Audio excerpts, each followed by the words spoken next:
Falcon 9 has cleared the tower.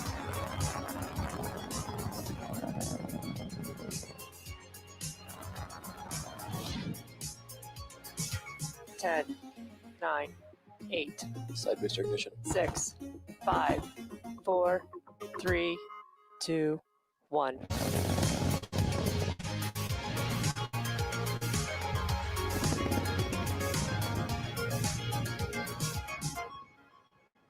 Happy New Year, everyone, and good evening. It is Thursday, January 7th, and you're tuning in to SpaceX's first mission for 2021. On your screen is a live view of the Falcon 9 rocket awaiting its 8:28 p.m. Eastern Time launch from Cape Canaveral Space Force Station in Florida. My name is Michael Andrews, and I'm a supply chain supervisor here at SpaceX, and welcome to the Turksat 5A webcast for our customer Airbus.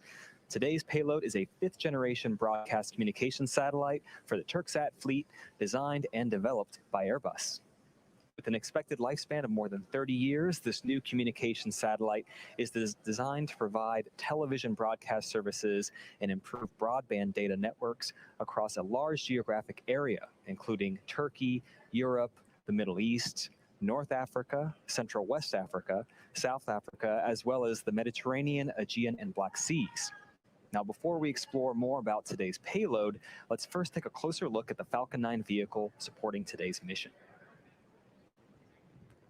The Falcon 9 rocket you see on your screen is standing at about 229 feet or 70 meters tall. And the bottom two-thirds of that vehicle is what we call the first stage.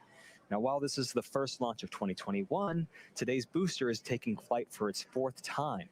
It previously supported the GPS-3 Service Vehicle 3 mission in July 2020, as well as two Starlink missions, one in September 2020 and one a month later in October 2020. Falcon 9's first stage is responsible for accelerating the vehicle all the way to the edge of space, after which it will separate from the second stage, carrying that Turksat 5A satellite. And once separation is complete, we will attempt to recover the first stage on our drone ship for the fourth time. That drone ship you can see on your screen, known as Just Read the Instructions, is currently holding position in the Atlantic Ocean a couple hundred miles off the coast of Florida. And if we stick that landing today, for those of you keeping score, it's going to be SpaceX's overall 71st successful booster recovery. Now, after the first and second stage separate, the second stage will ignite its single Merlin vacuum or MVAC engine to carry the Turksat 5A satellite to a geostationary orbit. And at the very top, above the second stage, at the top of the rocket, you see a nose cone-shaped object. We call this particular assembly the Payload Fairing. It's 17 feet in diameter, 43 feet tall, it's 5 meters diameter, 13 meters tall. And this fairing houses today's satellite. Now, to transport the satellite safely, the fairing is designed to protect the satellite from aerodynamic heating, loads, and any kind of atmospheric contamination during ascent. And once we get through the Earth's atmosphere and reach the vacuum of space, the payload will no longer need this protection. We're then going to jettison the fairing halves so we don't have to carry around that extra weight, and the second stage will continue with the satellite to its targeted drop-off orbit for deployment. Both fairing halves were used during today's mission. They've been flown for the second time each. One half previously flew on the July 2020 Anasis-2 mission, and the other previously flew on that June 2020 GPS-3 Service Vehicle 3 mission. And following the deployment of today's payload, we'll attempt to only catch one fairing half in the air with our recovery vessel, Miss Chief, while Miss Tree, the other vessel, will retrieve the other through from the water, what we call a wet recovery. And the last piece of the mix here is that large gray structure next to Falcon 9. It's called the Transporter Erector. We call it the TE. The TE is used to roll out the Falcon 9 from the hangar to the launch pad, and it then raises the Falcon 9 to its vertical launch position. The TE also routes things like power, fluids, and communication to both the rocket and the satellite. Prior to the start of our webcast, the Falcon 9 team performed functional checkouts for today's satellite. At T-minus 38 minutes, the team conducted their electronic go, no-go poll, and they gave the okay to proceed into propellant load and launch. Now, to keep both stages of the vehicle cooled close to launch, the team at Cape Canaveral began loading propellant at T-minus 35 minutes. Since the second stage Merlin engine is very similar to those 9 first stage engines, they both use the same propellants. Our fuel is a refined form of kerosene, we call that RP1, and our oxidizer is super chilled liquid oxygen, which we call LOX. We chill that LOX to be as cold as we can get it, and it allows us to load more LOX in there because those oxygen molecules are super dense. Both of these factors give us better performance with the Merlin engines. This also helps us to avoid the need to continue topping it off, and it makes up for any losses due to boiling prior to liftoff. Now at this point, the second stage is fully loaded with RP1, and the first stage will complete RP loading around T-minus 6 minutes. Also at this time, liquid oxygen is loading onto both the first and second stages, and that'll continue to the last few minutes of the countdown.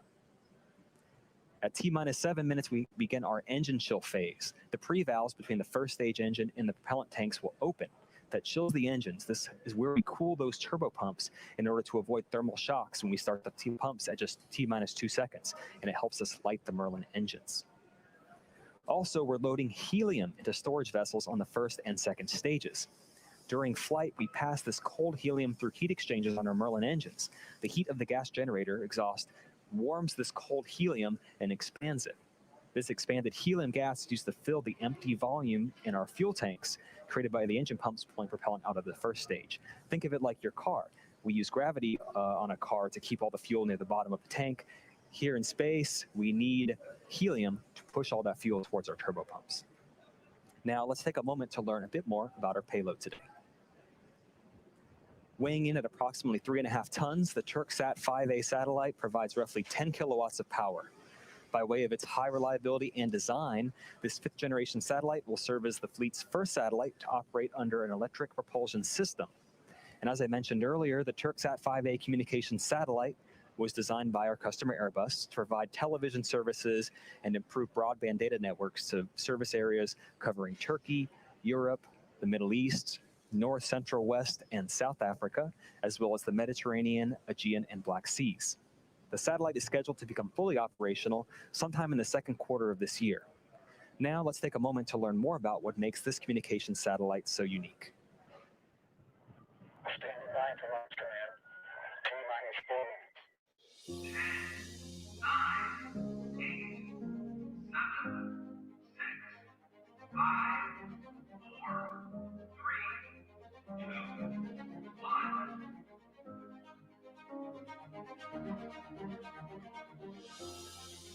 Turksat. Past, present, and future exist at the same moment. They are all building new experiences that inspire great ideas and breakthroughs in the blink of an eye. In the pursuit of innovative technologies, Turksat, one of the world's leading satellite operators, is now stronger in space with its new satellite fleet.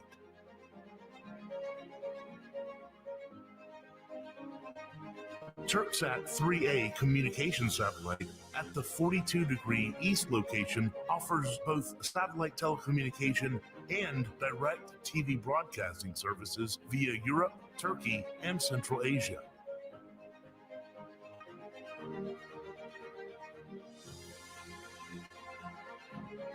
Turksat 4A provides broadcasting services within a wide area covering Turkey, Africa, Europe, the Middle East, and Asia on KU band.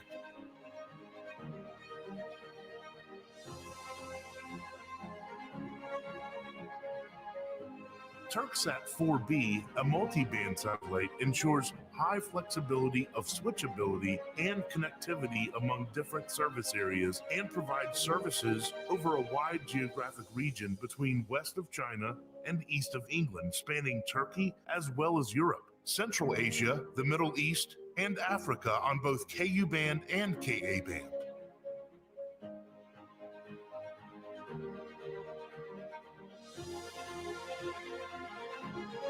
Thanks to Airbus state-of-the-art technology, the most powerful satellite of the Turksat fleet, Turksat 5A, upon being operational with 10 kilowatts payload power, will be active across a wide area at the 31° east orbit covering Turkey, Europe, the Middle East, North Africa, Central West, South Africa, as well as the Mediterranean and the Aegean Sea and the Black Sea.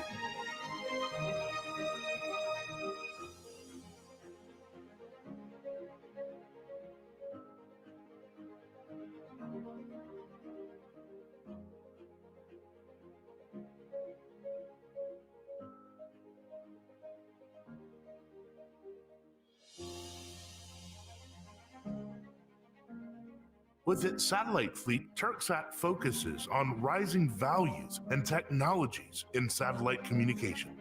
Turksat is an alliance of values that opens doors to the world and inspires communication, with its reliable and expert staff investing in the knowledge of the future.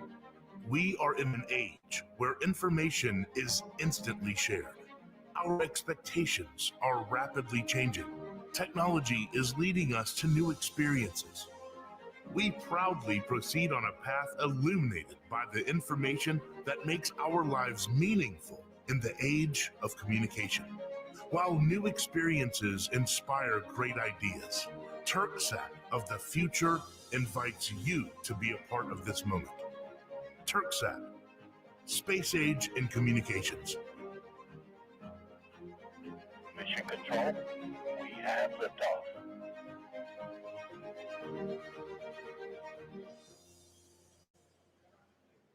We're just about 4.5 minutes from liftoff. Shortly, the transporter erector is going to retract to its pre-launch position. We may see in a few seconds here the arms cradling right under those fairings. Watch those open up. What's going to happen is that TE is going to retract about 2 degrees from the rocket from vertical. And you can see right now those arms are opening up just slightly. In a few seconds, you'll see those arms back off as the TE retracts. And it's just, those 2 degrees is just a little bit of movement, but it's enough to clear the rocket to allow it to leave the pad. At liftoff, it's going to move to a position 45 degrees from the rocket. And you can see it's starting to retract a little slowly there. First stage fuel loading is complete, and we're currently awaiting for the first stage liquid oxygen loading to complete. And shortly after that, at about T-minus 2 minutes, the second stage's LOX will also complete. One final big milestone before liftoff, you're going to hear the announcement that Falcon 9 is in startup mode. This announcement means that the rocket's own internal computers are now controlling the launch countdown on the Falcon 9. Once the engines are confirmed to be at full power, the flight computer, which is located on the second stage, will command the ground hold downs to release the rocket right at T-minus 0. The satellite team continues to monitor the status and health of the Turksat 5A payload located inside the fairing on the top of the second stage. All systems are go on the satellite. In terms of range and weather, currently everything appears to be on track for an on-time launch. The range is green. We've been monitoring weather. The only primary concern we have is the cumulus cloud, thick cloud rule. But right now, conditions are looking favorable. The percent of violation is 30%. That means there's only a 30% chance of us postponing liftoff. So things are looking good. If for some reason we have a call on today's launch, we may be able to begin again within this launch window tonight. But we do have a similar 4-hour backup opportunity scheduled for tomorrow evening around the same time. But for now, all systems continue to be go for an on-time liftoff at 9:15 p.m. Eastern Time.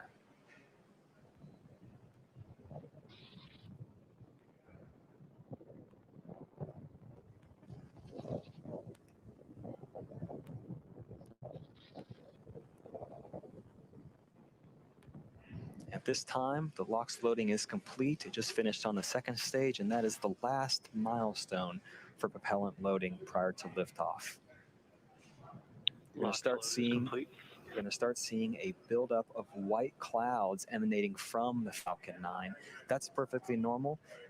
That's that excess liquid oxygen boiling when it's exposed to the ambient temperature of the air around the Falcon 9 fuselage. Ground gas closeouts. The first and second stage are beginning to pressurize for launch, and we're about 15 seconds away from that startup mode call out.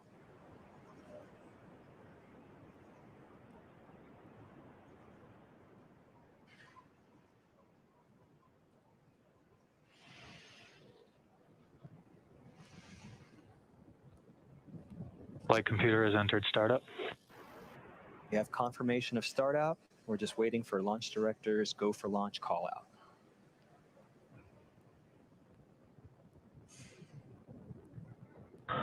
Turksat 5A, Falcon 9, LD is go for launch. And you've heard it, we're 30 seconds away. All systems are go for an on-time launch of Falcon 9 with the Turksat 5A satellite, our first launch for this year. 30 seconds.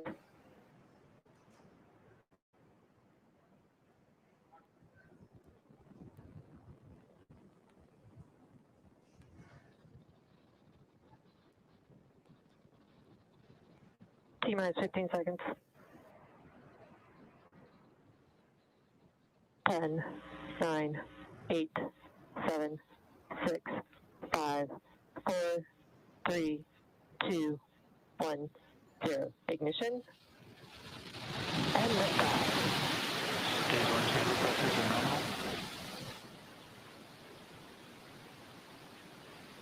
Vehicle is pitching downrange.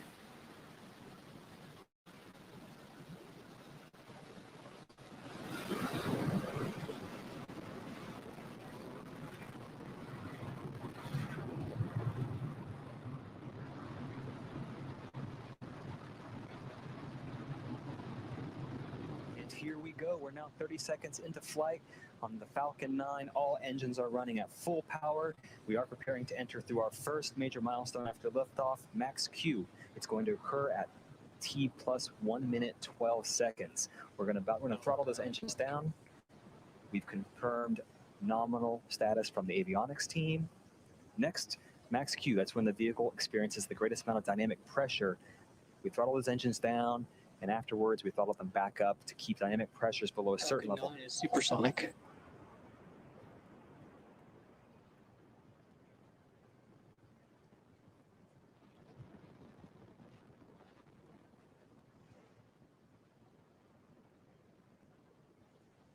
Max Q.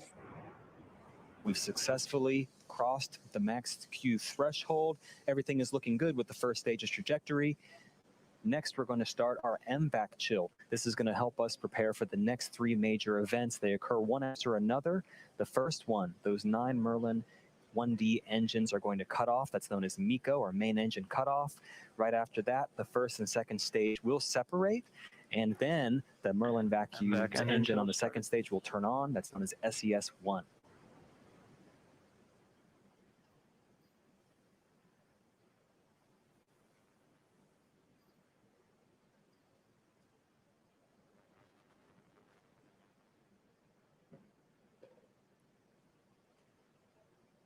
About 15 seconds away from throttling down those Merlin 1D engines, you'll start to see that visual change in that plume you see on the screen.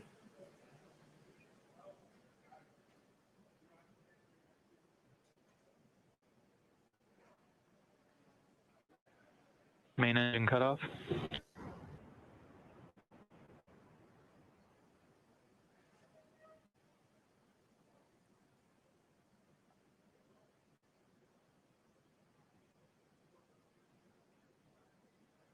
Stage separation confirmed.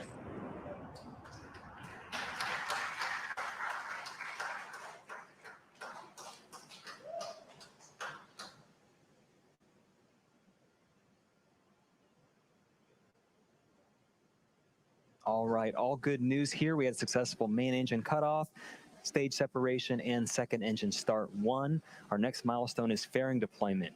Those 2 fairing halves on the top of the second stage are no longer needed, and we'll jettison them to help expose the Turksat 5A satellite to space and attempt to recover those later on. Second stage is on a nominal trajectory.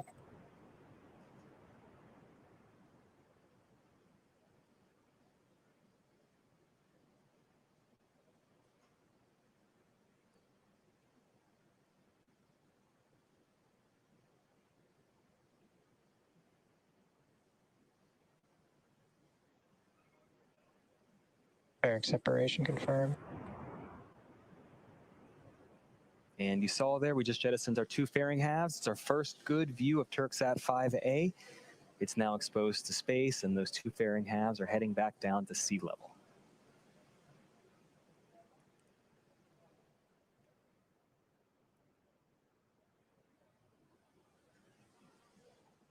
For those of you just joining, we're 4 minutes into flight on today's mission of carrying the Turksat 5A satellite to its intended orbit on the Falcon 9. We're currently in the first of 2 planned MVAC burns. That's what you see on your screen currently. Not pictured here currently, but that's after stage separation. The first stage, we're attempting to recover it. Its velocity at separation was about 2,200 meters per second, or 5,000 miles per hour. Once the separation occurs, the first stage is still moving at such a high velocity, it continues to raise its altitude as it approaches its apogee, and then it will coast down a couple minutes before it starts its return back to Earth. Up next, what you'll hopefully see is the first stage's entry burn. This is the first major milestone for first stage recovery. For entry burn, we're going to relight the center of those 9 Merlin engines. It's actually engine number 9. And partway through this transition, we then ignite 2 more engines, engine 1 and engine 5, which means we have 3 total M1D engines helping slow down the vehicle as it passes into the Earth's increasingly thickening atmosphere. That burn will last about 30 seconds, and we're just about a minute away from that.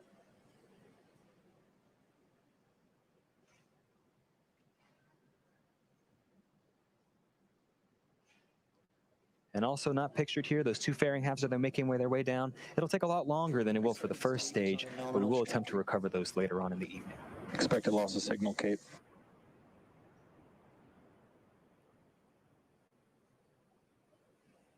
First stage is now less than 100 kilometers above sea level, continuing to make its way down.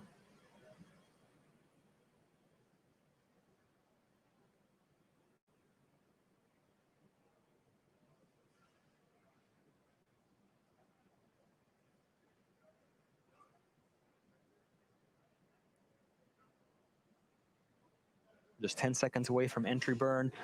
As you watch this here, watch that exhaust expand as it goes from 1 engine to 3 engines. It'll sort of elongate.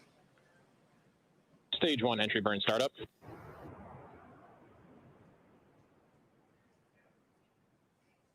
Entry burn has begun. All 3 engines are running currently.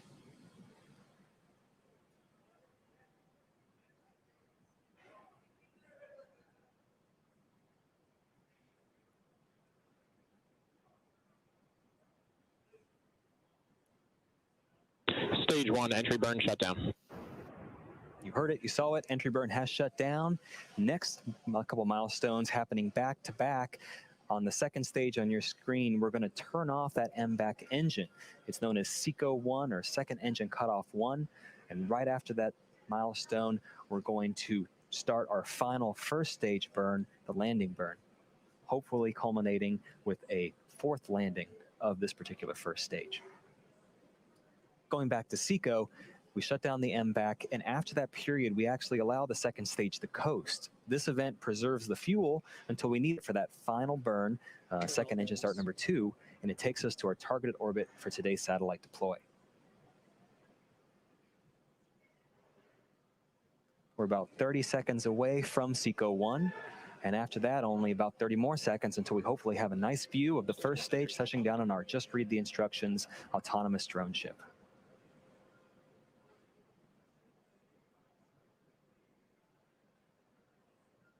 Stage 2 FTS is saved.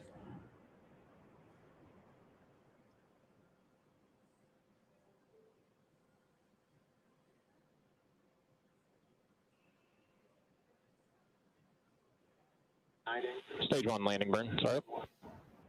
Our landing burn has started. Our second engine is also cut off, as you can see. We're just awaiting confirmation of good orbital insertion.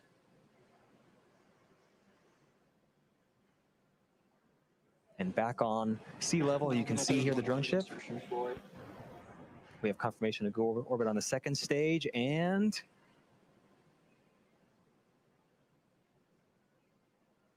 looks like we have a good landing on the drone ship as well.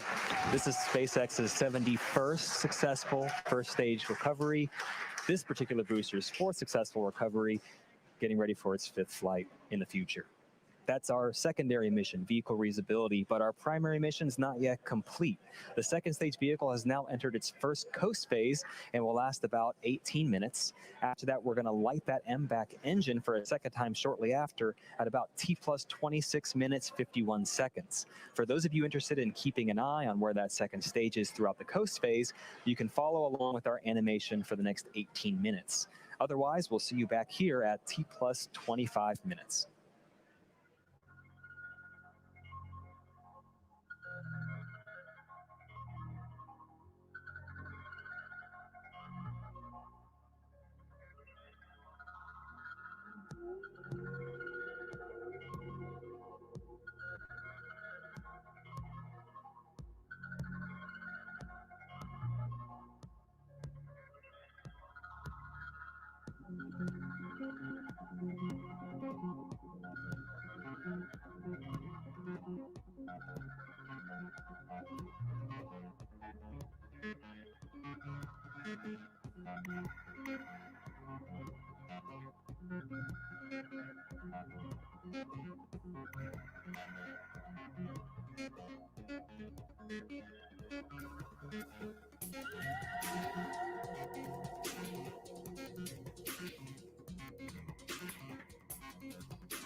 Expected loss of signal, Bermuda.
Welcome back to the webcast of the Falcon 9 mission carrying the Turksat 5A satellite designed and developed by Airbus.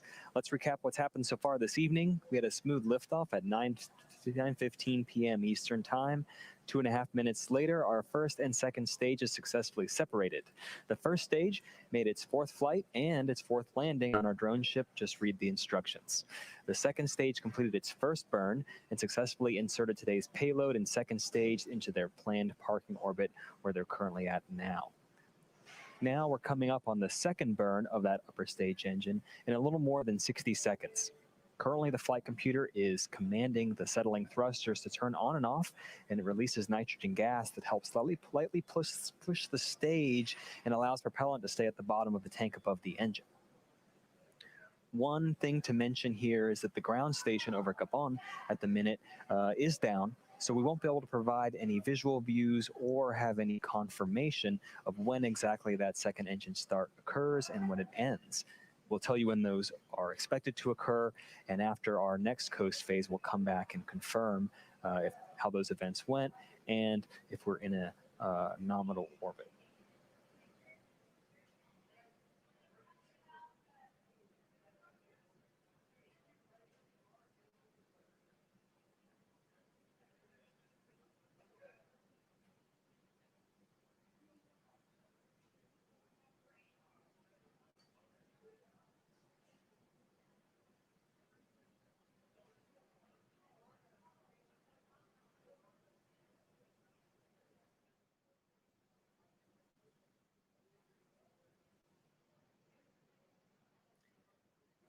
And currently, we do expect for that second engine start, SES-2, to occur. At this point, the nominal burn duration is 70 seconds. Currently, that second stage is traveling almost 8,000 meters per second. This burn is going to add another 2,000 meters per second to the Falcon 9 speed before it shuts down for a second time. This shutdown event, called SECO-2, which is hopefully 45 seconds from now, that stands for second engine cutoff number 2. This burn places the Turksat 5A satellite into the required orbit prior to separating it from Falcon 9.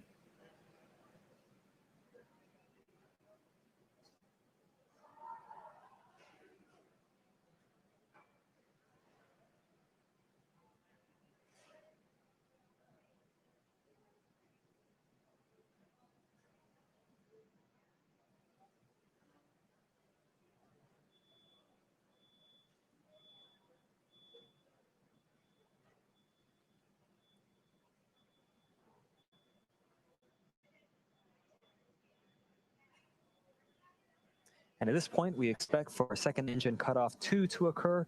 Like I mentioned before, the ground station over Gabon in Central Africa is down at the moment. However, the Falcon 9 second stage is an incredibly reliable vehicle, and we trust those events are occurring at those nominal callouts. But we will come back after our next coast phase and have some information when we're over the next ground station and give you more information.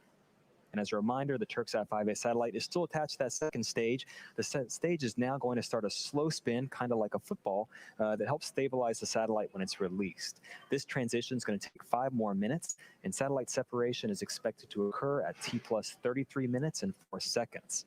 Now, while we wait for the satellite to get closer to its final destination, we'll pause commentary during this coasting phase, but we'll come back just before stage 2 separation takes place at T+, 32 minutes.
Acquisition of signal HPA.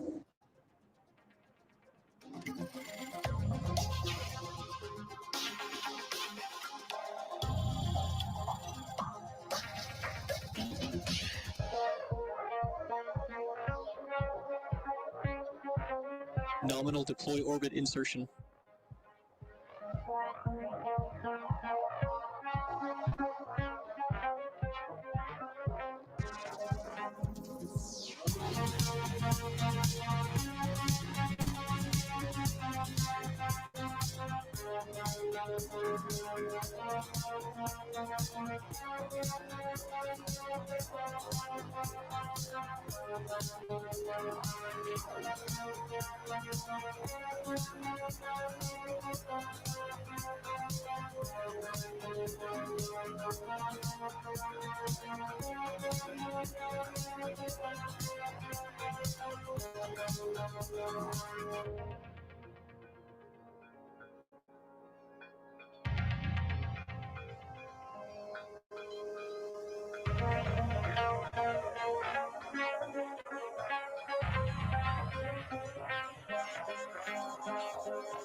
Welcome back again to our launch coverage of the Turksat 5A mission. One quick note, we're actually not spinning the second stage of this mission, but unfortunately I can confirm we had good orbit after our second engine start, which is great news. If you're just joining us, we have one more major milestone coming up in about 10 seconds. That's deployment of the Turksat 5A satellite.